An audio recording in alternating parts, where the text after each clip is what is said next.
Who are you? I don't know, but I'm writing to you anyway. Where are you? How far in the future? Where'd you find my journal? I may never know, but you can know me from what I put down on these pages. I come from a little village in the mountains. No one has left here since before I was born. But our lives changed overnight, just a few days ago when my best friend had a prophetic dream. A vision that the elder said means the season is going to end soon. The world is about to enter a new era. A great change is coming. Everyone was afraid. I was surrounded by questions and I began to feel how little I know. What is this season that is about to end, and why is it ending? What exactly is out there that could turn the world inside out? If there are still voices singing and laughing in the wilderness, I could record them before they're gone. I also thought of my dad, who always wanted to see the outside world but never did. So, I asked if I could leave. The elder had one condition for letting me go: that I take what I collect to the museum vault, a palace of art and memory at the edge of the earth. She says it's the only place safe from the turmoil of a changing season. I hope that's where you're reading this now. I can't stop the change that is coming, but this time on Earth could live on in these pages. What it looks like, sounds like, how it feels to be alive right now. I'm writing to you at the crack of dawn on the morning I leave home. I can smell breakfast cooking in the other room, and I can hear my mom's voice.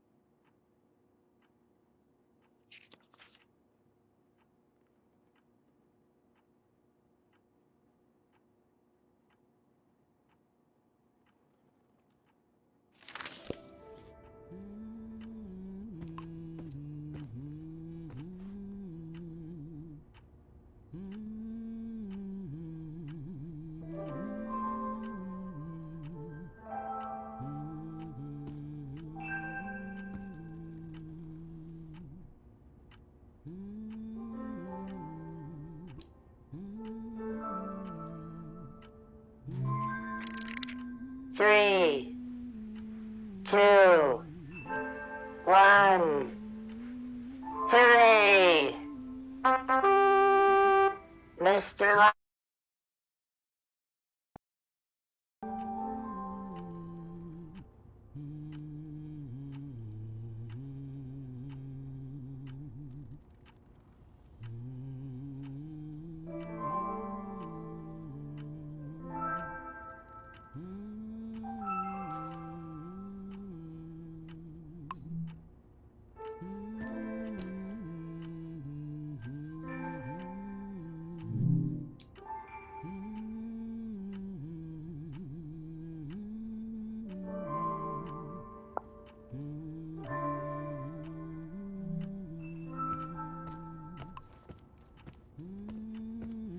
My bag and Dad's camera, ready for the great departure.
You're up. It's gonna be a beautiful morning. I'm making progress.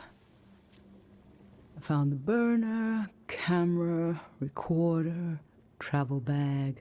Breakfast is in progress. Still gotta make a pendant. We haven't used this in so long. Good thing I saved the instructions.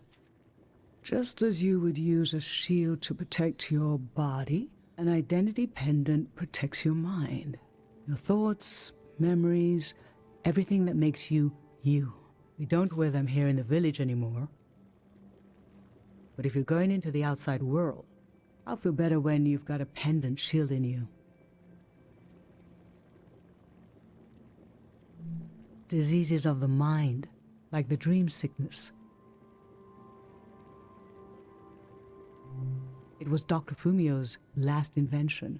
He realized that some psychedelic maladies were impossible to cure, so he made the pendant to prevent them in the first place. If you have a better idea how to protect your brain from being destroyed, let's hear it. That's what I thought.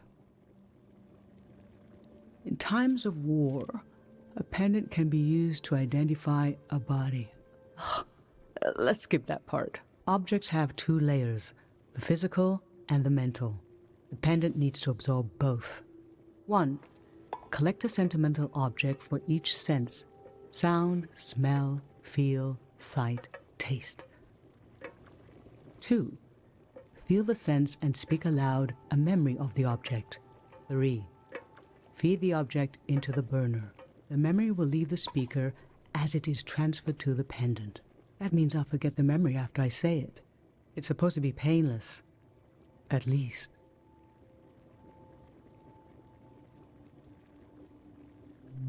Okay, so this old tape should work for our sense of sound. I remember you and I fell asleep listening to this tape. Your dad came home. We all rested together until it got dark.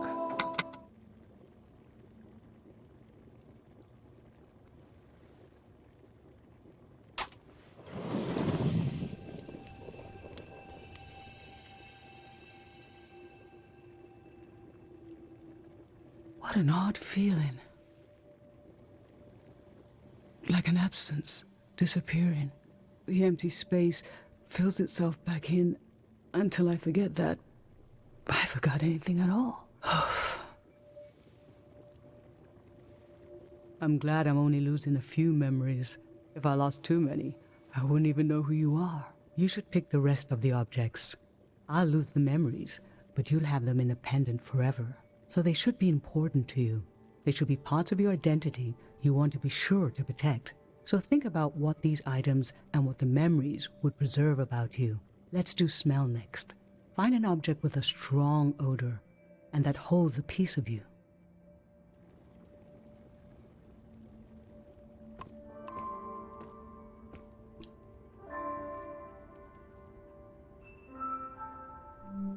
Ancient perfume, sweet. Nothing is ever lost.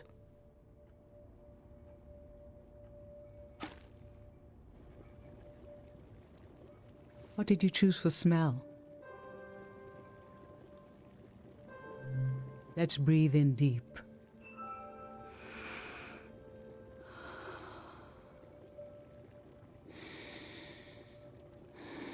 Your dad used to bring these flowers home from his climbs. They only grow high up in the mountains. He was a great climber. He even found us a new source of water. I hoped after he would climb less, maybe even retire, but he always wanted to explore, and the only direction to go was up. Maybe the Elder is letting you leave out of guilt for what happened to your dad. If someone has the energy to leave, it needs to go somewhere. He fell into the Fitz ravine. We never found his body, but doesn't he rest with us at night?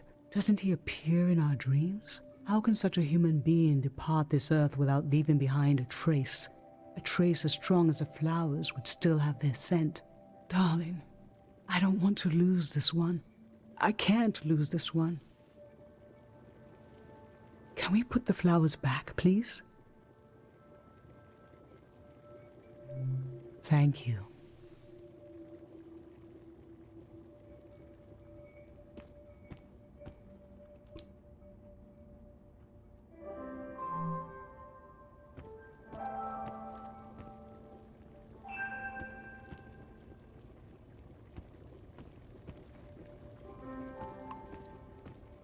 Granite, seaside, darkness.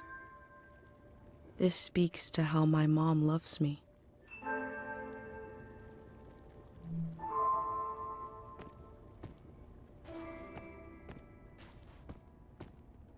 Honey, wax, baby, waves.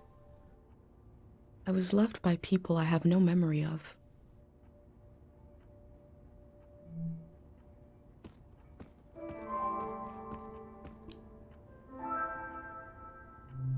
Nothing. I remember who my dad was.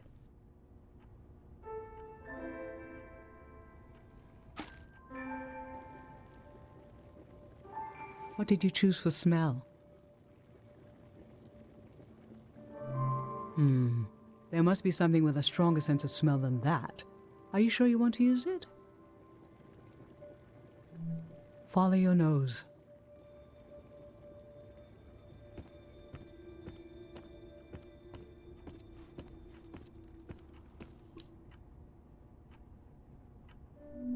Nothing. I take care of fragile things.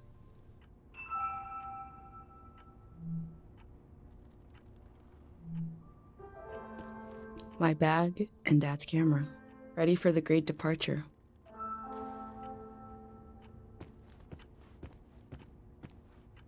Nothing. I always looked for other worlds.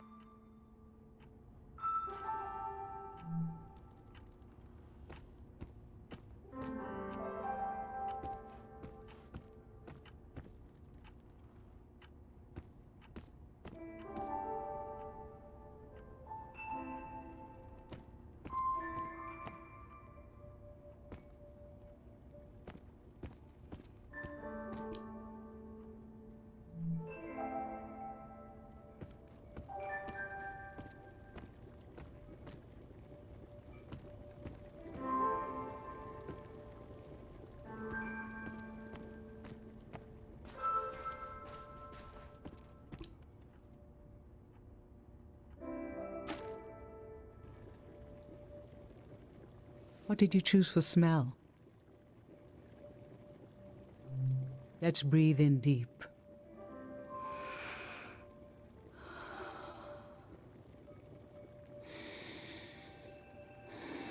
This kind of candle keeps someone alive for the time it takes to burn. Just a few hours when death is nearby.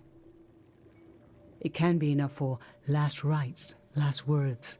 This was Grandma's candle. She didn't want to use it. You spent a lot of time with her when you were a baby. I realized she wouldn't live long enough for you to remember her, or for her to see you grow up and discover what kind of person you'd be. So in a way, you don't know her, and she didn't know you. And yet, she loved you. I don't know where love goes, but it belongs to you anyway.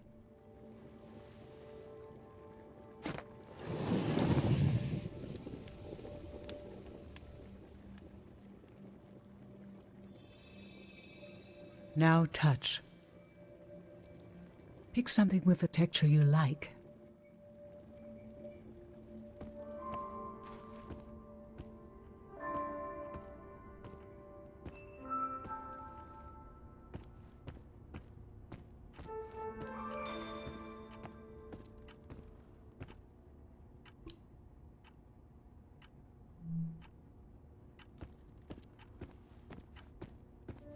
Fabric, skin, plush, limbs.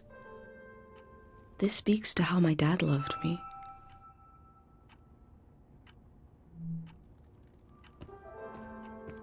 Cool, battered brass. I always looked for other worlds.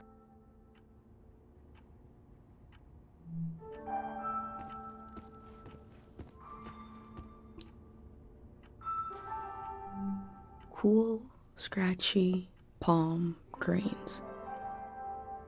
A friend gave me this a long time ago.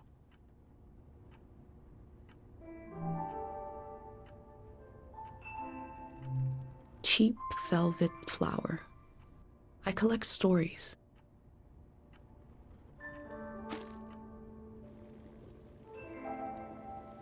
So what did you end up choosing? Okay, feel the ribbon. I remember. I can see it so clearly. It was the Wandering Tale Festival, and the plaza was packed, the tension in the air. I remember you were so nervous. You moved from table to table, collecting everyone's story fragments, and then you stood in front of everyone and had to tie them all together into one story. You were calm, and your mind seemed to float through, inventing and remembering at the same time. It was the first time you did something in front of the whole village, and you won the blue ribbon. There were many moments throughout your life when I knew you would leave someday. I knew you wanted more stories than our little village could offer.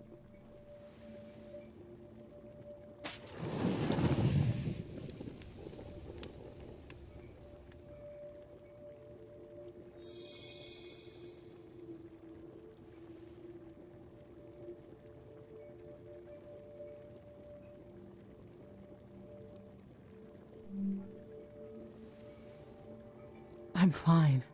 Let's do sight next. Pick something that looks nice.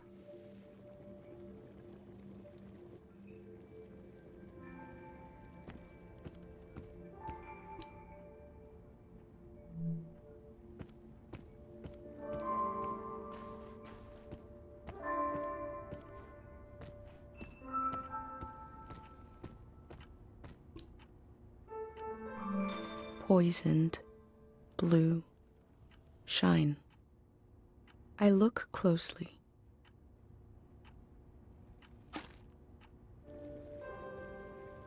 So, what did you end up choosing? When you were a little kid and I'd wash your pants, I'd check the pockets and find all kinds of little things you'd collected off the ground. Rocks, leaves, bits of string, and bugs. It happened less and less as you got older. But I remember the afternoon I found this beautiful blue beetle in your pocket. I thought, oh, this might be the last time. And this dead insect suddenly became so precious to me. What is it in our young eyes that imbue every small thing with meaning? Why do we lose this? I don't think you ever did.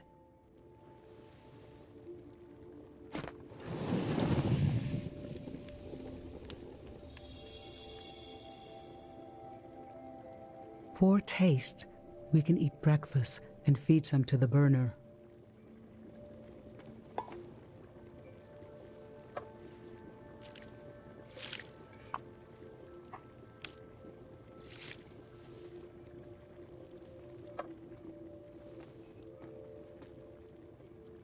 The memory I'll lose is the one we're forming right now.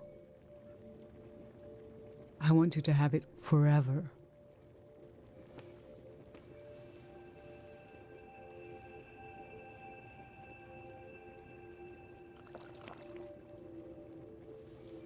Standing here, you're having a last taste of home.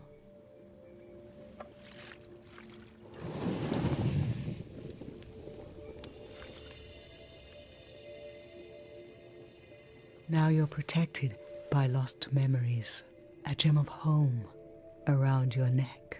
This is my only condition for letting you go. You must promise me never to take the pendant off. And never tamper with it. Okay? Then I'm okay with you leaving.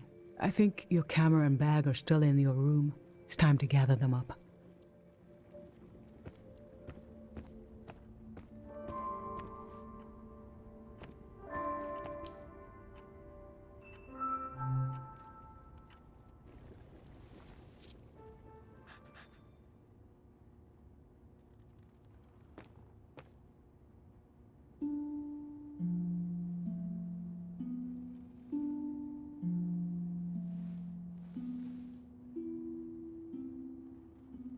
I've lost so much.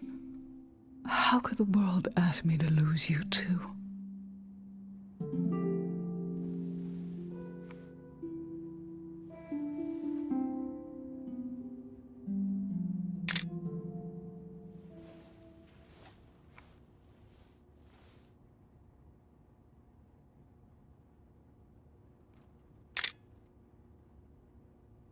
Look at us. There we are. There we were. We'll always be right here on this beautiful morning.